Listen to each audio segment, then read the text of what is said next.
So tonight I will be continuing to read from Satipaṭṭhāna Meditation by Bhikkhu Analayo. So tonight I'll be reading chapter 4, which is called Elements.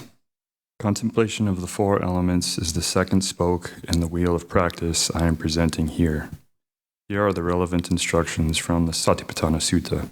One examines this same body, however it is placed, however disposed, by way of the elements. In this body, there are the earth element, the water element, the fire element, and the wind element. The elements as qualities. In early Buddhist thought, the elements represent qualities. A discourse in the Anagarika Nikaya describes how a skilled practitioner can consider a tree as a manifestation of each of the four elements. It's from Anagarika Nikaya 6.41. However solid it appears, a tree is not only a manifestation of the earth element. It can similarly be seen as a manifestation of the water element, the fire element, or the wind element. The reason is that each of these qualities is present in a tree. Besides the wood, there is sap and temperature in the tree, and motion takes place inside of it. This illustrates the orientation of the early Buddhist analysis of matter into elements, which concerns mere qualities. It does not posit a form of essentialism or an atomism. As qualities, the earth element represents the principles of hardness, resistance, and stiffness, the water, liquidity, wetness, and cohesion, and the fire element, the domain of temperature, manifesting as different degrees of warmth and heat, and the wind element, the principle of motion, vibration, and oscillation. To gain a sense of each of these elements, we could grit our teeth to get a feel for hardness as a manifestation of the earth element. The earth element is found throughout the whole body, but it is particularly evident in the bones. Next, we could gather the spittle in our mouth and swallow it. Then we notice how the dryness in our mouth is gradually being replaced by wetness as spittle again accumulates in the mouth. The water element is found throughout the body, but it is particularly evident in the various bodily liquids. Rubbing our hands together, we can feel heat. The fire element is found throughout the body, but it is particularly evident on the skin level. Taking a deep breath, we are aware of the motion of oxygen. The wind element is found throughout the body, but it is particularly evident in the constant motion of breath moving in and out of the body. According to later tradition, the water element cannot be experienced directly. Although an adult human body consists of up to 60% of water, this is indeed the one out of the four elements that is not easily felt distinctly. However, I would argue that the exercise suggested above regarding spittle shows that it is possible to have a distinct sense of wetness as a manifestation of the water element. The same holds for the felt sense of other bodily liquids, such as sweat, tears, urine, etc. Apart from bodily liquids, another experience that points in the same direction is when we sit on a seat that we did not notice was wet. The wetness gradually penetrates through our clothing until it reaches the skin of our buttocks, at which point we suddenly realize, oh no, this is wet.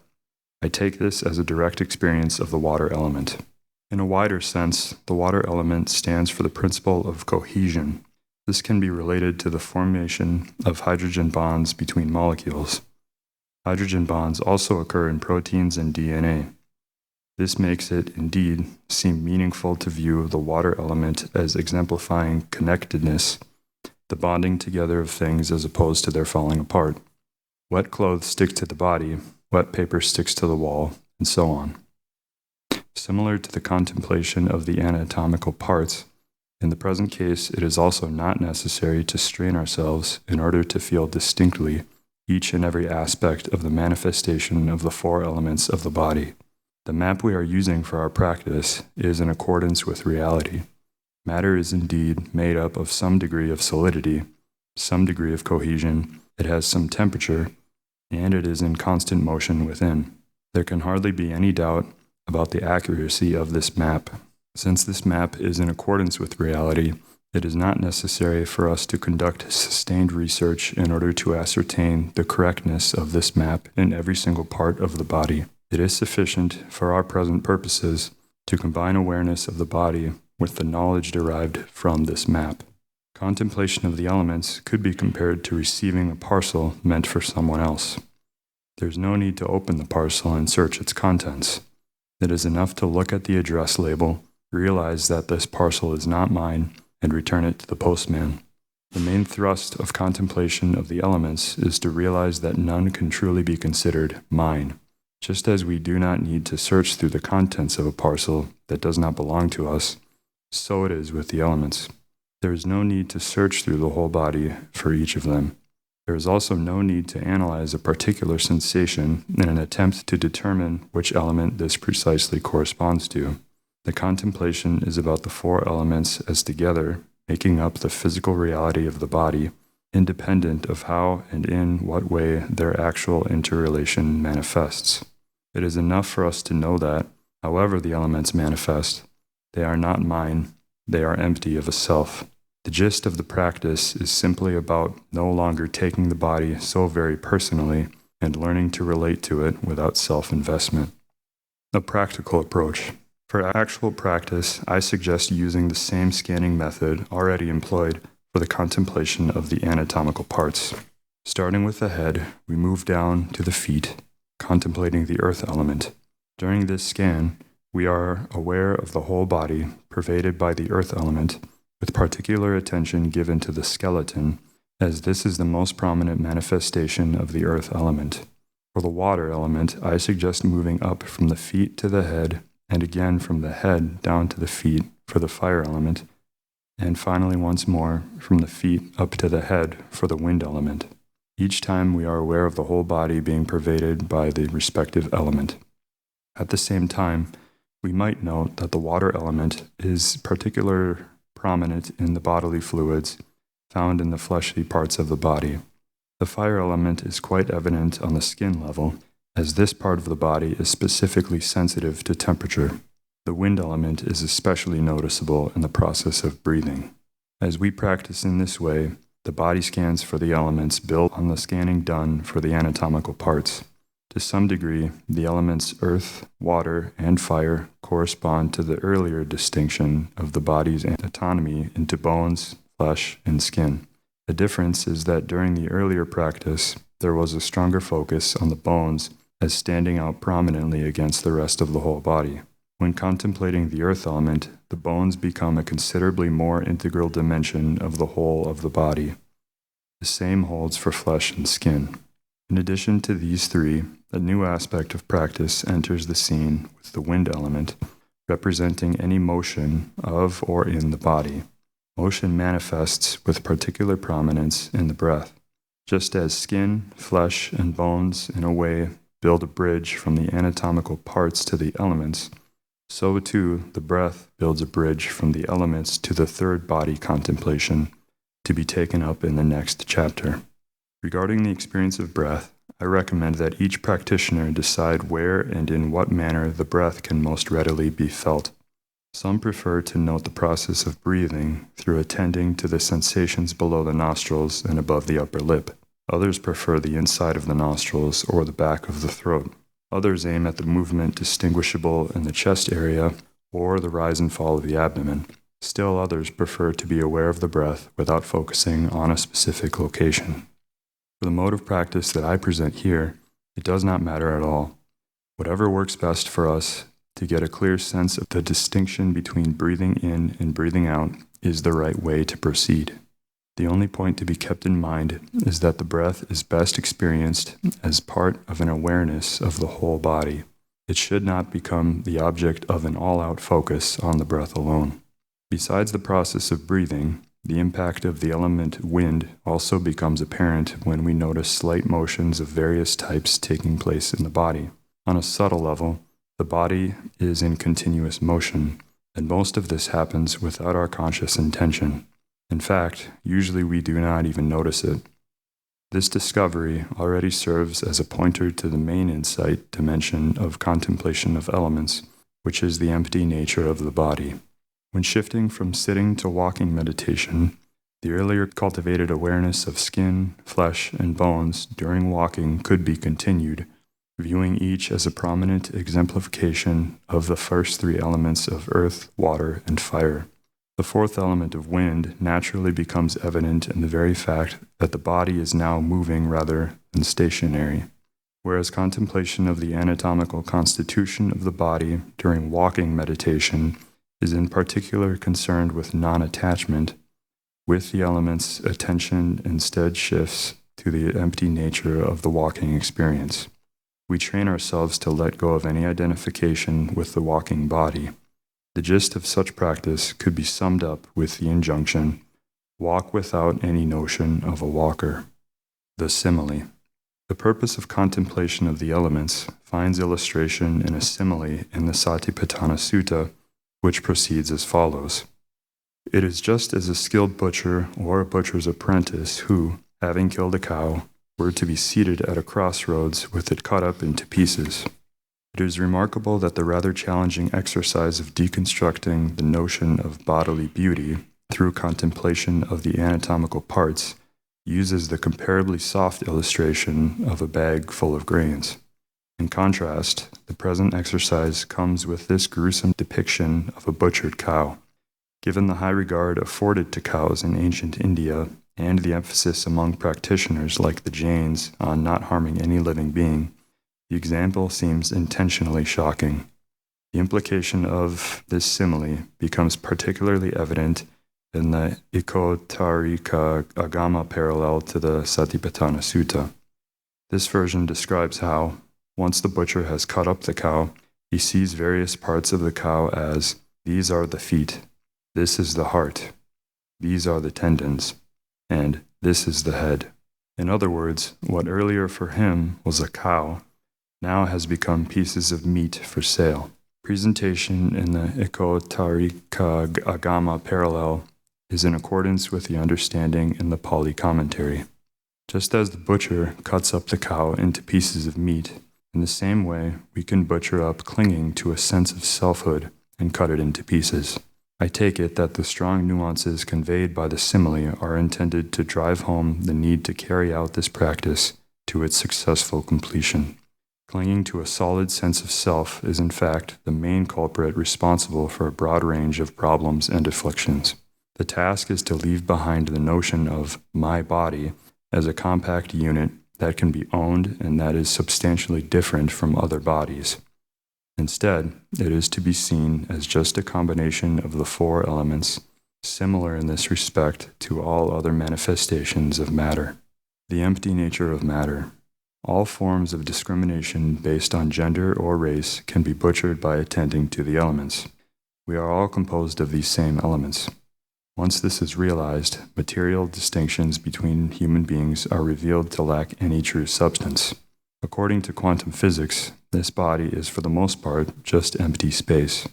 The physical difference between the beautiful young model on stage and the old beggar by the side of the road is so minimal as to be negligible. How could such a difference be truly significant? What basis do we really have for identifying ourselves as a member of a particular group with certain physical marks considered to be fundamentally different from another group with other physical characteristics? It is not only alleged differences between human beings that can be butchered with this exercise. The whole material world is made up of these four elements. Whether inside this body or outside of it, there is just earth, water, fire, and wind. The gradual diminishing of the assumption of a substantial difference between manifestations of these elements internally as me and externally as others undermines the very foundation on which craving and attachment rely. The Satipaṭṭhāna Sutta relates the four internal elements to their external counterparts found outside nature. It's Majjhima Nikaya 28. Both internal and external manifestations of the elements are similarly impermanent. They share being subject to the same law of change. This puts an additional spotlight on impermanence. Contemplation of the elements can naturally lead from internal elements within the body to external manifestations of the elements outside the body, culminating in an appreciation of their impermanent nature. Having proceeded from the head to the feet, experiencing the hardness of the earth element internally, we could, for a moment, Since the hardness of the ground on which we sit is an exemplification of the hardness of all matter around us. In preparation for the next scan, we might notice the lack of separation between the meditation seat and our buttocks. Although in this case the lack of separation is because of the pressure of the weight of the body, the sense of connectedness to the meditation mat requires the cohesion of the water element in those bodily parts that touch the meditation mat. Therefore, it does seem possible to take this physically felt connectedness to the ground as an exemplification of the cohesion responsible for the material particles of this body, not just falling apart into disconnected specks of dust. Beginning the scan for the fire element, we might briefly attend to the sensed feeling of the outside temperature around the head area, or just the face if the head is covered by clothing, before moving on to experiencing manifestations of the fire element within the body. With the wind element, we could broaden our perspective from experiencing the breath inside the body to noting how air comes from the outside and on exhalation returns to the outside. The suggestion here is not meant to encourage following the breath as it leaves the body, but only to broaden our perspective so that the external dimension is encompassed as well. By attending briefly to these external dimensions without allowing them to distract us from the actual practice of being in the body, the interdependence between the body and outside nature becomes more of a matter of personal experience. The narrow sense of selfhood can be allowed to dissolve in the vastness of nature around us. In a way, looking at nature externally can seem as if we are looking in a mirror. All that is there internally and externally is just the elements.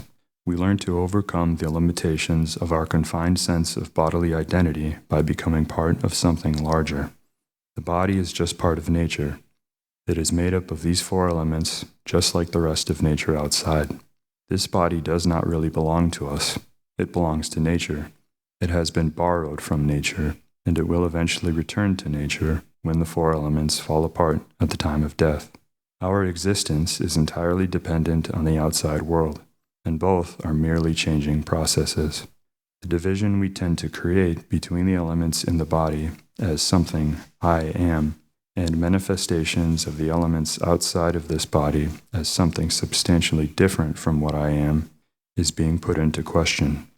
At what point exactly does it feel right to consider food to have become my body?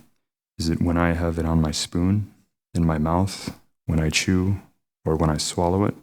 At what point does it lose the right to this qualification?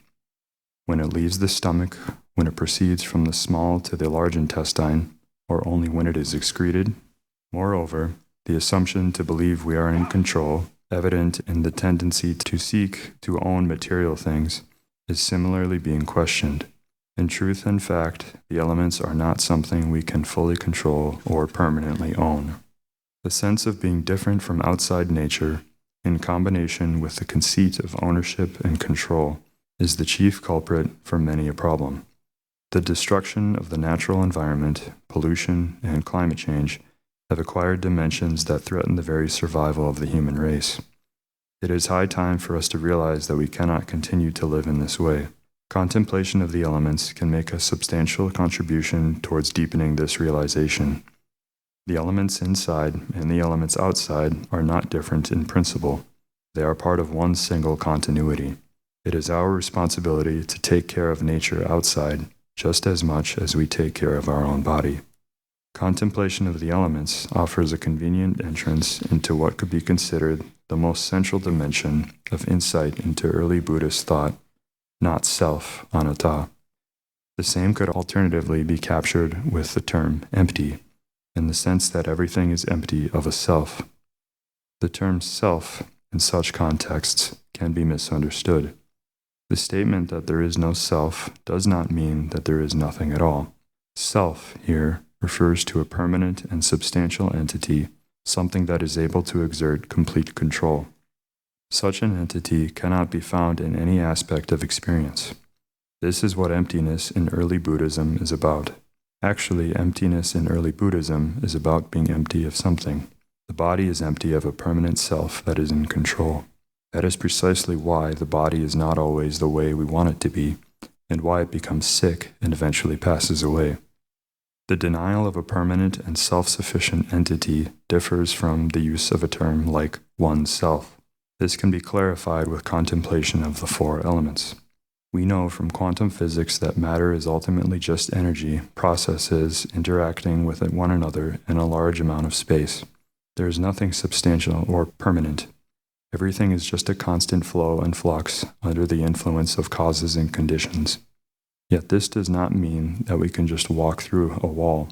The wall is definitely there, right in front of us, and no matter how thoroughly we have studied quantum physics, if we try to walk through it, we will bang our head. The teaching on emptiness, or not self, is similar. It certainly does not deny the subjective sense of continuity or the influence of karma. The point is only that such continuity is not due to some solid, unchanging, and substantial core within ourselves. Instead, it is due to a process of causes and conditions. The other side of the coin of emptiness is conditionality. In other words, the apparent void of emptiness is filled by causes and conditions. This in turn relates to the fact that there is no monocausality to be found anywhere. Whatever there is, it results from an interplay of a range of causes and conditions. Some of these causes and conditions fall within the sphere of our influence. Others operate outside of it. We can influence things, but we are not in full control. Staying just within the confines of a single life, it should be obvious that what we have done in the past influences what we are at present. What we learned at school and later is what enables us now to perform the tasks in which we are engaged. The earlier learning of our karmic deed and our present abilities are its karmic fruit. As a general pattern, selfishness and cruelty lead to suffering, just as kindness and generosity lead to happiness. Results do not invariably manifest right on the spot, just as a single day of learning at school does not immediately result in getting a job. In effect, not everything learned at school will be of future use. Nevertheless, there is a general tendency for learning and study to lead to better employment. Again, not every act of selfishness and cruelty will immediately issue in suffering, and not every instance of kindness and generosity yields instant happiness. Still, there is a general tendency for selfishness and cruelty to have negative results for ourselves and others, just as kindness and generosity tend to have positive results. None of this conflicts with the teaching on not-self or emptiness, just as quantum physics does not conflict with the experience of the solidity of walls. Not only is there no conflict, but the teaching on emptiness even has a direct relevance to the contrast between cruelty and kindness. Cruelty and a whole range of unwholesome reactions have their foundation in selfishness. To the degree to which insight into emptiness is able to deconstruct selfishness, to that degree mental space opens up for the growth of kindness and other wholesome mental attitudes. Just as conditionality is the other side of the coin of emptiness from a functional perspective, so from an effective perspective, the Brahma-viharas are the natural flourishing that emerges once a diminishing of egoism has been brought about through insight into emptiness. This in turn goes to show that emptiness does not make us dysfunctional. On the contrary, to the extent to which we are able to let go of the burden of ego and self-reference, to that extent we become more functional and better at doing what we have to do. In this way, cultivating insight into emptiness is quite different from a tendency to disassociate and become disconnected. It is the precise opposite of that. Just as equanimity is poles apart from indifference, similarly, genuine insight into emptiness is far away from escapism. Due to the emphasis given throughout the practice to an embodied form of mindfulness as the central reference point, helpful groundwork has been established to counter any tendency to disassociation. If such a tendency should manifest, then this calls for increased emphasis on embodied presence of the mind. This will ensure that the type of emptiness cultivated is a genuine one, which will manifest through the natural flourishing of the Brahma-viharas. During actual contemplation of the elements, The fact of conditionality can be practically explored in terms of the dependence of our own body on the elements outside. This body is entirely dependent on an adequate supply of the four elements from outside. It can survive without receiving supplies of the earth element in the form of food for a few months at most. Our body can survive without being supplied with the water element in the form of beverages for just some days. It can survive being deprived of the fire element in the form of warmth, such as when naked outside in cold winter, only for hours. It can survive without supply of the wind element in the form of oxygen merely for minutes. Our body is entirely dependent on these four elements. Out of these four, the one element that we most pressingly need is at the same time the most ephemeral of the four, the wind element in the form of motion of air going in and out. This dependency reveals the precariousness of our physical existence. Such precariousness is not something that affects only ourselves. It is a predicament that we share with all other living beings. In this way, the realization of emptiness and conditionality is naturally accompanied by an opening of the heart to compassion. Few pages left, but I think I'll stop there. So I'll move on to questions. There are some discourses where the Buddha speaks of 6 elements, right? Including space and consciousness. How to practice with those 2 that were not mentioned in the reading? Sometimes he just does 4 elements, sometimes he does 5 elements, sometimes he does 6 elements.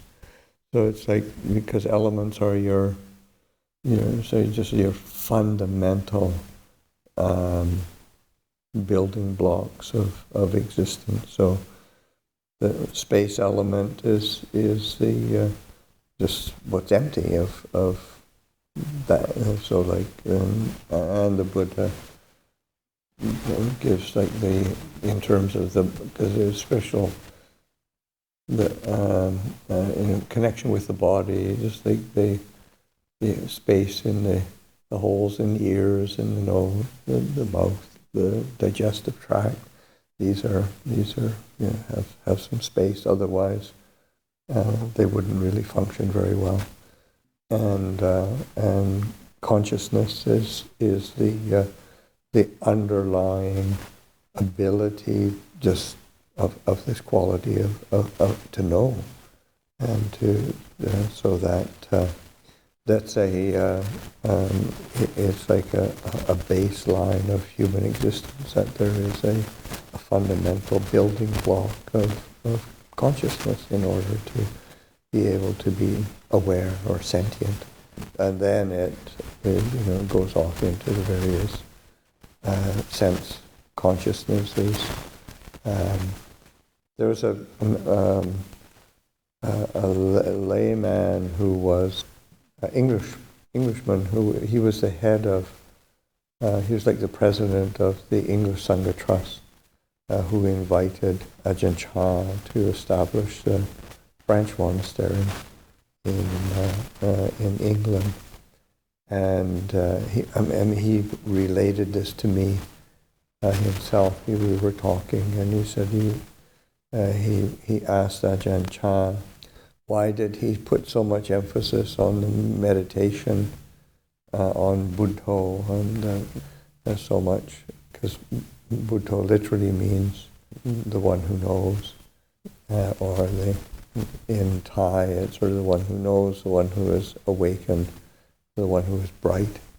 But anyway, George Sharp is his name. George asked Nopacha, why do you put so much emphasis on Buddho?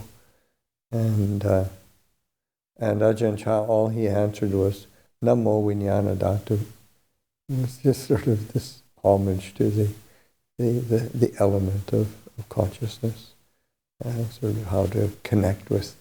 So that was what his. There's many. Ajahn Chah would come at things from different ways and angles, but certainly that was an interesting response in that sense of you want to be able to connect with the quality of fundamental consciousness, or just aware of being, the ability of us to know. So that these are, along with the the material elements, these are all, and Bhikkhu Bodhi, or Bhikkhu Analayo, articulates it very well. The fundamental reason is to be able to see this emptiness, and emptiness from the Theravada perspective is always emptiness of self.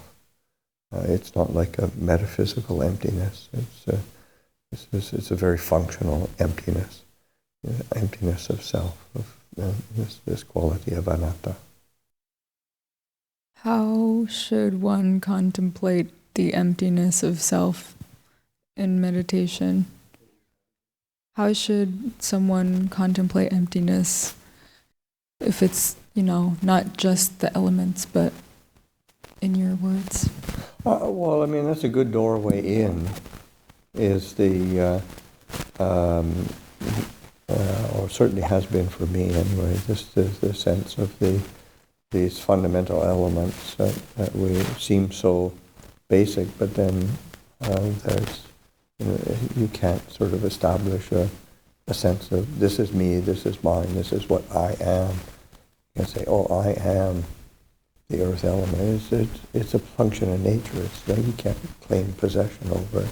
Or the emptiness of self, of the five aggregates of being: body, feeling, perception, mental formations, consciousness.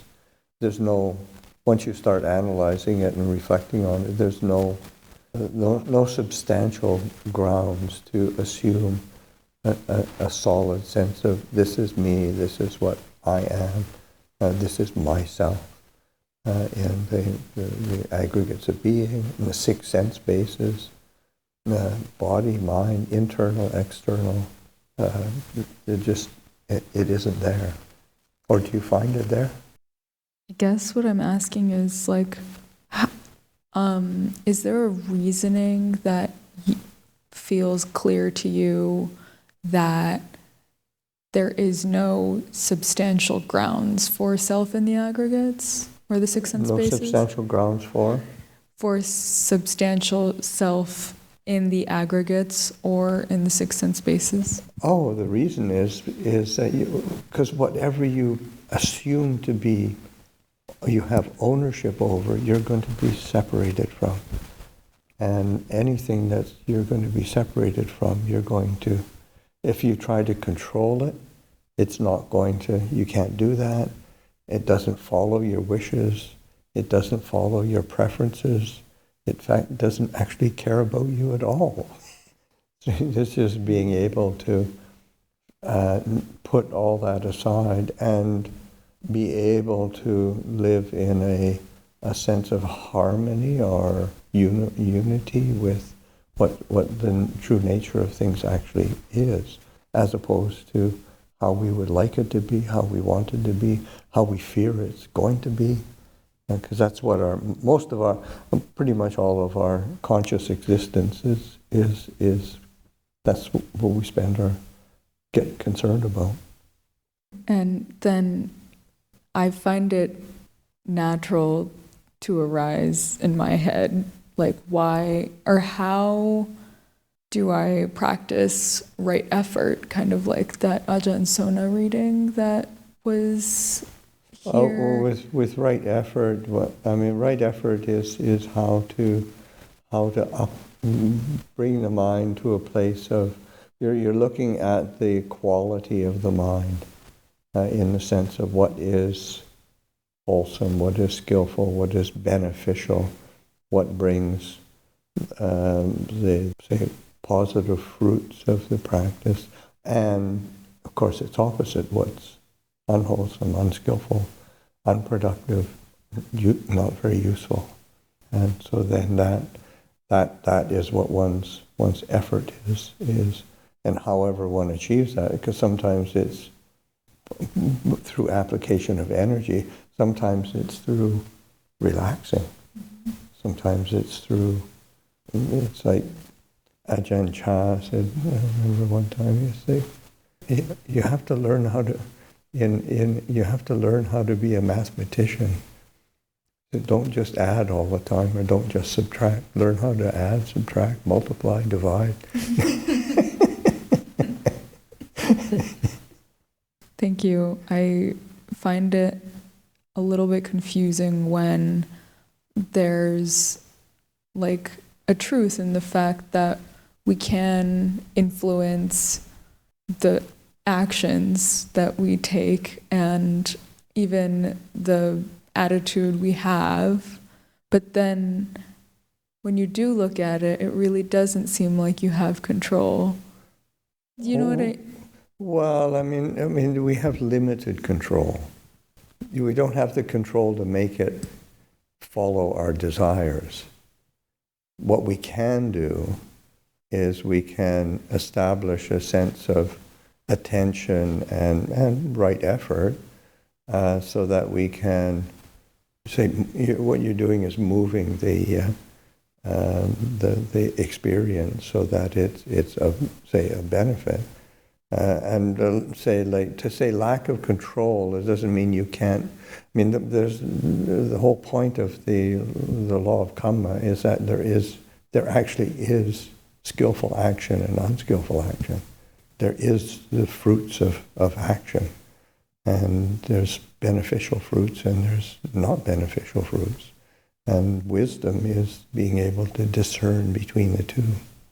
But the lack of control is around the sense of being able to control that this is going to follow my preference or going to follow my wishes, or you don't have that control. You can't make it into something that is going to fall into the realm of this is solid and real and me and mine. That nature doesn't allow that, but you can accord with nature, and not. That's why the goal of the Buddha's practice is always around. And he says it over. I teach only two things: dukkha and the ending of dukkha. And how do we find freedom, as opposed to how do we get what we want or what we prefer. Thank you very much.